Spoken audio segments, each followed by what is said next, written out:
Salut, c'est Antoine de la chaîne Surf Moustache, bienvenue pour une nouvelle vidéo. Et cette fois-ci on va parler de... Alors mesdames et messieurs, en direct live, je te jure ça va la faire venir. Oh bordel, oh bordel. Hop là, la Raging Bull, ouais, la Raging Bull. Tu noteras la technique du lever de serviette s'il te plaît. Mais avant de démarrer les explications, n'hésite pas à cliquer sur le petit bouton s'abonner et la petite cloche. Oui, comme ça tu recevras une notification pour la prochaine vidéo. D'ailleurs l'article complet sur la Raging Bull JS est disponible sur le blog Surf Moustache. Le lien dans la description, juste en dessous. Alors déjà je suis sûr que tu vas me demander pour qui est fait la Raging Bull de chez JS. D'ailleurs qui est l'une des dernières boards qu'ils ont sorties. Donc elle est faite pour les surfeurs. Vraiment un surfeur intermédiaire confirmé à expert, cherchant une borne pour surfer des vagues de 1 mètre à 2,50 m. Donc c'est quand même une planche faite pour les bonnes vagues. Et cette borne, en plus de ça, elle est faite pour les surfeurs assez lourds, les gros gabarits ou les mecs qui aiment bien pousser parce qu'elle a pas mal de volume, ou les surfeurs ayant plus leur forme d'antan et cherchant une borne plus facile à la rame. Donc c'est pour ça qu'on va avoir pas mal de volume. Alors au niveau de l'outline de la Raging Bull, on a quelque chose d'assez arrondi. Je sais pas si tu vois, on va pas avoir une outline parallèle, on va avoir quelque chose d'assez arrondi.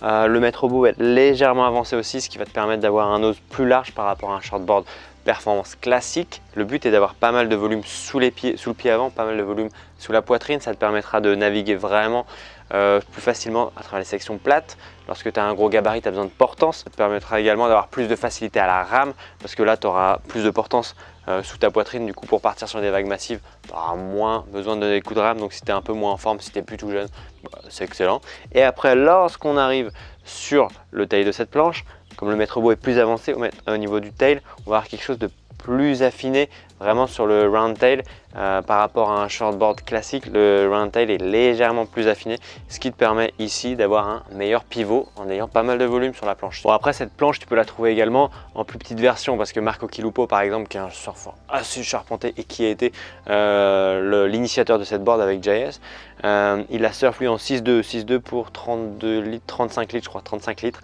Mais après tu peux la prendre plus courte cette planche, tu peux la prendre en 5.8 par exemple. 5.8, il y a un surfeur du team qui la surfe en 5.8 et là tu es sur du 26,7 litres, je crois que c'est ça. Donc en fait tu peux adapter ce volume en fonction de ta corpulence aussi pour avoir vraiment cette planche qui t'offrira de la portance à la rame, de la portance sur la section plate et vraiment un surf à la verticale qui est pas négligeable quand on surfe si tu veux avoir un peu plus de confort. Après la outline, on va parler du rocker. Ouais. Donc au niveau du rocker, qu'est-ce qui se passe?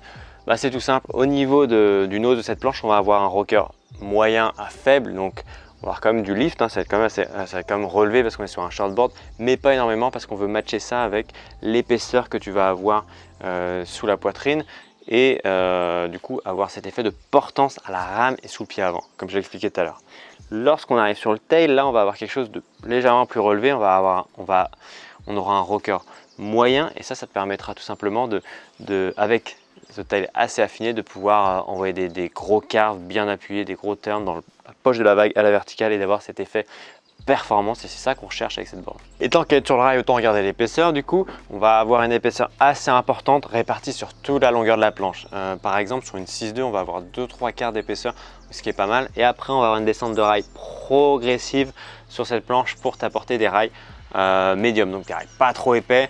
Des rails assez tolérants, assez polyvalents en fait, et qui te permettront d'avoir une approche quand même radicale, mais c'est des rails un peu passe-partout. Ça va pas être c'est pas le gros shortboard haute performance qui va avoir des rails épais comme ça, mais ça te permettra quand même d'avoir une approche vraiment radicale. Et lorsque tu es un surfeur puissant, tu pourras vraiment pousser cette planche. Et lorsqu'on regarde le dessous de cette planche, on va avoir un simple concave qui va démarrer dès le nose de cette board. Simple concave, donc creusé d'un rail à l'autre comme ça, qui te permet de concentrer l'eau entre tes rails et du coup, en concentrant l'eau entre les rails, ça t'apporte un effet de lift et ça génère de la vitesse. Ce flux d'eau qui va venir de l'avant va arriver ensuite à l'arrière au niveau des dérives dans un double concave qui va diviser ce flux d'eau en deux et t'apporter cet effet de bascule et donc plus de maniabilité sous le pied arrière. Maintenant au niveau des dérives, donc tu vois ici qu'on va avoir un montage en combo, ce qui te permet de la monter soit en quad, soit en thruster. Et sur cette planche, après, on va avoir un tail assez affiné par rapport au nose. Donc, on est venu t'apporter plus de maniabilité en affinant ce tail, ce round tail, ce qui te permettra du coup d'avoir plus de maniabilité. Et si tu rajoutes par exemple des quads, tu vas rajouter de l'accroche et ce sera une planche moins maniable. Donc, J'aurais plus tendance moi à la surfer en thruster, sachant que ça rajouterait, ça matcherait en fait avec cette recherche de maniabilité sur le tail, sachant que tu as plus de volume à l'avant. Donc à tester, mais perso, j'irais plus sur un montage en thruster. Voilà, ça y est, c'est la fin de cette vidéo. J'espère que tu en sais maintenant davantage sur la Raging Bull de JS Industries. Si tu as des questions, direction les commentaires, je me ferai un plaisir d'y répondre. N'hésite pas à aller checker l'article non plus sur le surf, sur le blog surfmoustache.fr. Et puis nous, on se donne rendez-vous pour une prochaine vidéo. Puis bon confinement. Yo!